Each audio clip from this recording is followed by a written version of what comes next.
Good morning, guys. Hi, I'm Christine. I'm owner and content creator of bloomingbrilliant.net, where I share educational resources, parenting advice, and of course, information about homeschooling.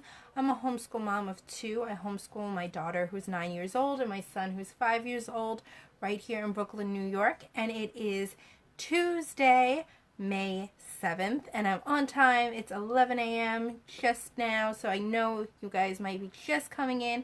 I'm going to share this video real quick, so give me a brief moment, and then we're going to jump into our conversation for today, which I'm super excited about because we're continuing our theme for the month, or the theme, well, I was like started as like weekly, and then yesterday I said it was probably going to take the whole month to get through because it's such an important theme.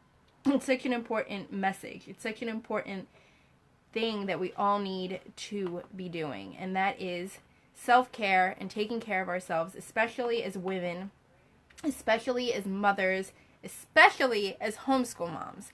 And I'm going to tell you why. I'm going to jump into it, but let me just homeschool. We have a group over here on Facebook called Blooming Brilliant Homeschooling Hub. I'm going to drop the link, so if you're interested in joining us there,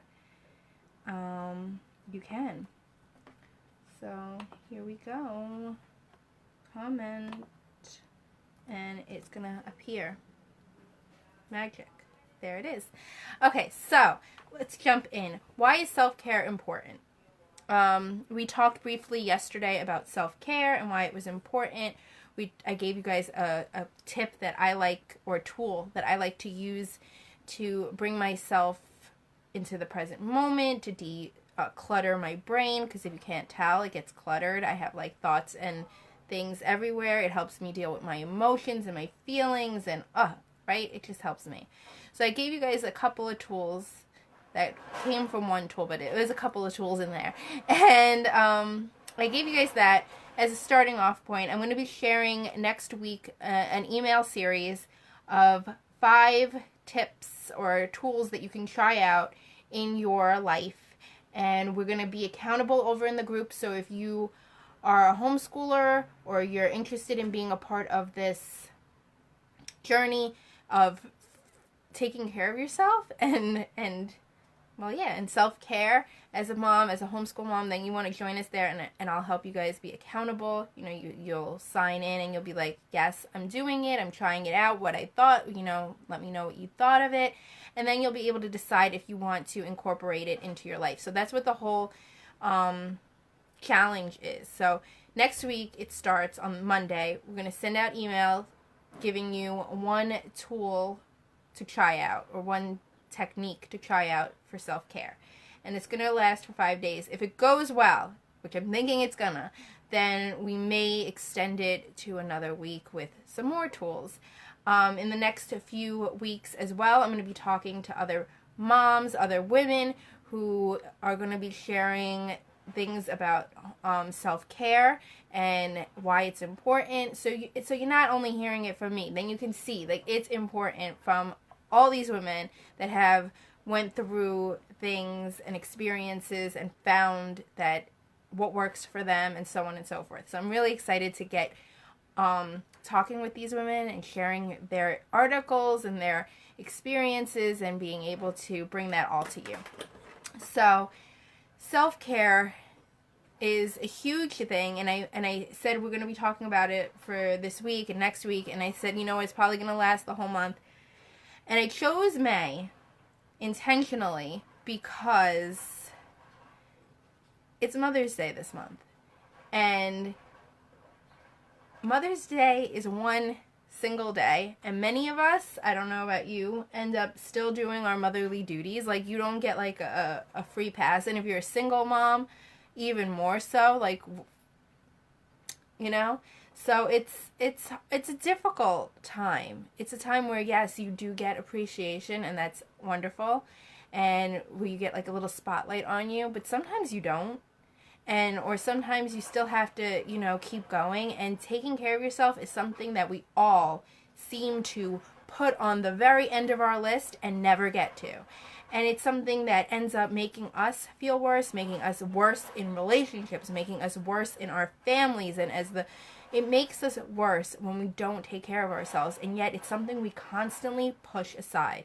And so I feel like it's not only just a theme or a subject matter, it's a movement. We need, as moms, as women, to say no and take on this movement of we need to take care of ourselves, for ourselves and for all those that we love.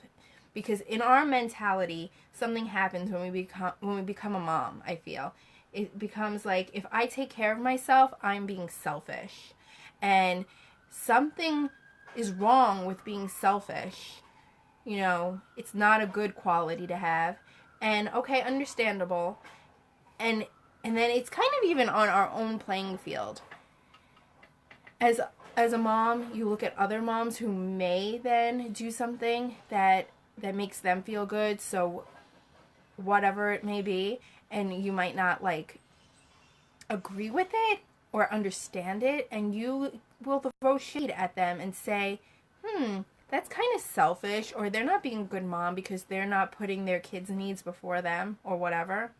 And that's not necessarily true. We don't know the whole side, or we don't know the whole thing. We should applaud when other women are going and doing the things that make them feel good. So whether that is a working mom going out every day and working, we should not be throwing shade at her like, look at her, she's cute, she's, you know, not all of us do, but you know, there are women that do look at working moms as like, well, look at her, she's spending all her time working, she's putting her kids in school, she's putting her kids in daycare, or she has her kids in all these different things that they don't even know who she is.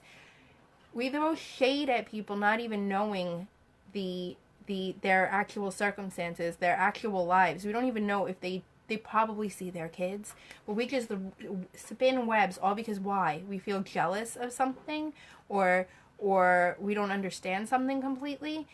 That's part of self-care, that the woman who is a mom did not give up her career just because she had kids, and she's trying to balance it all. And I feel like self-care is a starting off point for balancing it. I feel like as women, as moms, as homeschool moms especially, we take on everything. So it's not that, you know, there's stigmas when it comes to being a homeschool mom, and just because that we can get the same thing as some people can give working moms. We can get, well, she's lazy, you know, she just wants to sit home all day with her kids, you know, whatever. There's things that are said about homeschool moms, not necessarily I agree with, of course, just like the working mom analogy, but you know what I'm saying. I'm speaking truth. Like, you've all heard these things being said. So with that, I feel like we take on so much and put on so much responsibility and so much pressure on ourselves to do all the things and do them well. And when we do that, even self-care becomes a chore. It's like, okay, well, I'm going to do some self-care time. And the self-care time has to be like the best time ever. It has to go according to these rules that I read on some website, or these rules that I read on some... We put so much pressure. And I don't know if it's a woman thing. I don't know if it's a mother thing. I don't know if it's just the personalities that we have. It's real. And as I am, you know, connecting with more and more women and listening to their stories and sharing my stories, it's eye-opening that this is a trend in our world, in the world of women, in the world of mothers especially. Something happens when we have kids, and I don't know if everybody else is aware of it, but we tend to lose something when we become a mother. And isn't that so weird? Because becoming a mother is like the most amazing thing in the world, but yet there is always a place where we wake up and we're like, wait, who am I? Where am I? Like who actually am I? Because I know that, okay, my responsibilities and the things that I do on a daily basis are, okay, I live in sweatshirts and t-shirts. That's me. I'm comfortable. I'm foregoing makeup for the week. I'm saying, no, I'm not going to put that pressure on myself to have to put on makeup, take off makeup. So you're going to have to take me as I am. You know, okay, so this is a typical stay-at-home mom who doesn't need to go out right now. They're not going to be dressed up to the nines, and you kind of lose yourself a little bit. You do. It's wonderful for like that first week or that first, few weeks. And at times when you feel like poo, you enjoy wearing the big clothes and everything, but at some point the pounds start creeping on. You don't feel as nice as you did maybe before when you were dressing up all the time.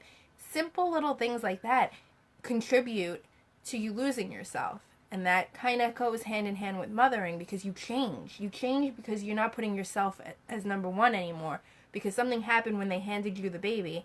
They handed you the baby and said to you, like, this is your responsibility now. And you said, okay, well, this little infant is definitely more important than me right now. So that's